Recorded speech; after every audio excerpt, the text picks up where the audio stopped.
काळी हळद ही एक दुर्मिळ औषधी वनस्पती आहे, जिचे शास्त्रीय नाव कर्क्युमा केसिया आहे. सामान्यतः पिवळ्या हळदीपेक्षा ही वेगळी असते आणि तिला तिच्या औषधी तसेच तांत्रिक उपयोगामुळेही ओळखले जाते. या हळदीचा रंग गडद निळा, जांभळा ते काळा असतो. तिला कापरासारखा तिखट वास असतो.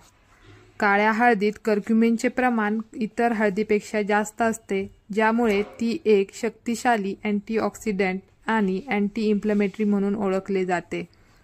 ही हळद वेदनानाशक म्हणून प्रभावी आहे, ज्यामुळे सांधेदुखी आणि इतर वेदनांपासून आराम मिळतो. ही पचनसंस्था बळकट करते आणि पोटाच्या समस्यांपासून मुक्ती देते. काळ्या हळदीत कर्करोगविरोधी गुणधर्म असल्याचे मानले जाते. विशेषतः कर्क्युमिनमुळे हे फायदे मिळतात. सर्दी, खोकला, दमा आणि श्वसनासंबंधी इतर विकारांवरही ती उपयुक्त आहे.